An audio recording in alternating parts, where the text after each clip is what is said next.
বিসমিল্লাহির রহমানির রহিম। আসসালামু আলাইকুম ভিউয়ার্স। মা আমার মা কিচেনে আপনাদের সবাইকে স্বাগতম। চলে এলাম নতুন একটি নাস্তার রেসিপি নিয়ে। আজকে আপনাদের সাথে শেয়ার করব কিভাবে ক্রিস্পি দুর্দান্ত স্বাদের একটি নাস্তা খুব সহজে তৈরি করতে পারবেন এই রেসিপিটি। তো চলুন দেখা যাক পুরো রেসিপিটি দেখার শুরুতে অবশ্যই একটি লাইক দিয়ে ভিডিওটি কন্টিনিউ করবেন।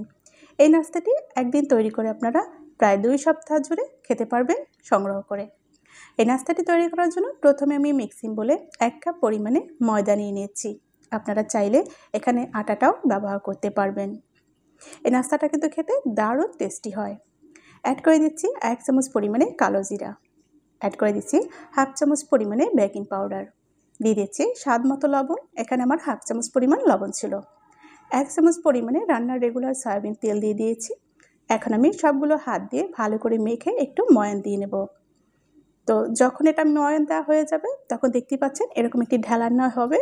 তো এখন আমি এগুলোকে আবার হাত দিয়ে সমান করে এখন অল্প অল্প পানি দিয়ে একটি সফট ডো তৈরি করে নেব। এই ডোটি যেমন অতিরিক্ত শক্ত হবে না, অতিরিক্ত নরমও হবে না। দেখতে পাচ্ছেন ডোটা কিন্তু একদমই পারফেক্ট হয়েছে। নাস্তাটি তৈরি করার জন্য আমি ডোটাকে সরাসরি বোটের উপর নিয়ে নিয়েছি। এখন আমি একটু উপর দিয়ে ময়দা ছিটিয়ে দিয়েছি। দেওয়ার পরে বেলা দিয়ে খুব সুন্দর করে একটি রুটি তৈরি করে নেব। তবে আপনারা যে প্রতিদিন রুটি খান তার থেকে একটু মোটা আকারে একটি রুটি তৈরি করে নেবেন। দেখতে পাচ্ছেন রুটিটা কিন্তু কমপ্লিট হয়ে গেছে। আমি একটি কুকি কাটার নিয়েছি নাস্তার শেপগুলো দেওয়ার জন্য। প্রথমে এরকম শেপে আমি গোল গোল করে কেটে নিচ্ছি। যদি আপনাদের হাতের কাছে কুকি কাটার একান্তই না থাকে তবে যে কোনো কৌটার মুখা দিয়েও কিন্তু এরকম শেপ দিয়ে নিতে পারবেন। নাস্তাগুলো যাতে একই সমানভাবে তৈরি করতে পারে তার জন্যই কিন্তু এই কুকি কাটার ব্যবহার করা। বাড়তি অংশটুকু আমি উঠিয়ে নিচ্ছি। এখান থেকে আমি ছোট একটি রুটি নিয়ে নিচ্ছি। দেখতে পাচ্ছেন 2 সাইড কিন্তু আমি কিভাবে একটু চাপ দিয়ে নিচ্ছি। এখন যে এই 2 সাইড ফাঁকা রয়েছে ওখান থেকে 2 হাত দিয়ে টান দিয়ে আমি আবারও মিলিয়ে একটু চাপ দিয়ে দেব। তাহলে কিন্তু খুব সুন্দর একটি ডিজাইন হয়ে যাবে। দেখতে পাচ্ছেন একটি নাস্তা কিন্তু তৈরি হয়ে গিয়েছে। শুধুমাত্র আপনাদের সুবিধার জন্য আমি আরও একটি নাস্তা তৈরি করে দেখিয়ে দিচ্ছি। ভিউয়ার্স, আশা করি আপনাদের ভালো লাগবে এই ছোট্ট আজকের এই নাস্তার রেসিপিটি। এটা খেতে কিন্তু খুবই দুর্দান্ত ক্রিস্পি হয়। এটা কিন্তু অনেক মজাদার। এটা চায়ের সাথেও খেতে পারবেন, বাচ্চাদের যে কোনো সময় তৈরি করে দিতে পারবেন। তো এভাবে আমি সব নাস্তাগুলো তৈরি করে একটি প্লেটে সাজিয়ে আপনাদেরকে একটু দেখিয়ে দিলাম। এখনই কিন্তু দেখতে অনেক বেশি সুন্দর লাগছে। ছোট্ট এই ডিজাইনের ছোট্ট এই নাস্তার রেসিপিটি কিন্তু খেতে অনেক বেশি মজাদার। একবার হলেও বাসায় ট্রাই করে দেখবেন। এগুলো ভাজার জন্য চুলায় একটি প্যান বসিয়ে পর্যাপ্ত পরিমাণে সয়াবিন তেল দিয়ে আমি একটু গরম করে নিয়েছি। তবে হালকা কুসুম গরম করে নিয়েছি।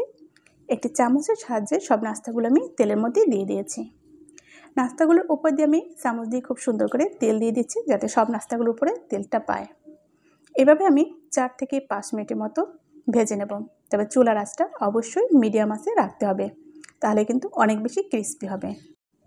চুলার আঁচটা কিন্তু আপনারা খুব বেশি বাড়িয়ে দেবেন না, তাহলে কিন্তু এক সাইড পুড়ে যাবে কিংবা অতটা ক্রিস্পি হবে না। এটা আপনারা যদি বাসায় ট্রাই করতে পারেন তাহলে অবশ্যই কিন্তু অনেক বেশি ভালো লাগবে, কারণ এই নাস্তাটা অনেক বেশি ভালো লাগে। তো একবার তৈরি করিয়ে দেখুন কতটা ভালো লাগে। যখন এরকম আমি 2 থেকে 3 মিনিটের মতো ভেজে নিয়েছি, দেখতে পাচ্ছেন দারুণ একটা কালার চলে এসেছে। যখন এরকম একটা কালার আসবে আমি আরও 1 মিনিটের মতো ভেজে নেব। আপনারা আপনাদের কাঙ্ক্ষিত কালার করেই ভেজে নেবেন। দেখতে পাচ্ছেন কত সুন্দর দেখাচ্ছে নাস্তাগুলো, ফুলে উঠেছে অনেক সুন্দর। তো এখন আমার নাস্তাগুলো ভাজা হয়ে গিয়েছে, দেখেই বুঝতে পারছেন দারুণ একটা কালার চলে এসেছে। তো একটা ছাঁকনির সাহায্যে তেল ঝরিয়ে আমি নাস্তাগুলো তুলে নেব।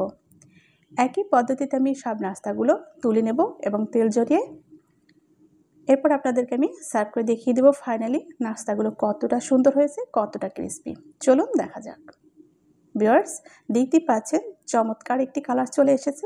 আলহামদুলিল্লাহ, খেতেও কিন্তু অনেক বেশি টেস্টি হবে। আশা করি আমার এই রেসিপিটি দেখে আপনারা বাসায় একবার হলেও ট্রাই করবেন, অনেক বেশি ভালো লাগবে। তো আজকে এই রেসিপিটি আপনাদের কাছে কীরকম লাগলো অবশ্যই কমেন্টের মাধ্যমে জানিয়ে দেবেন। ভিডিওটি পুরো দেখার চেষ্টা করবেন।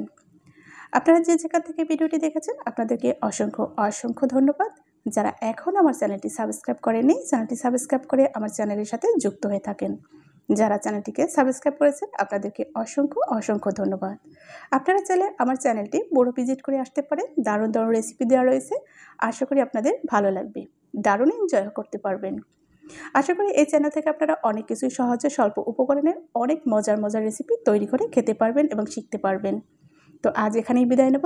দেখা হবে আগামীতে নতুন কোনো রেসিপির সাথে। আল্লাহ হাফেজ। আসসালামু আলাইকুম ওয়া রাহমাতুল্লাহি ওয়া বারাকাতুহু।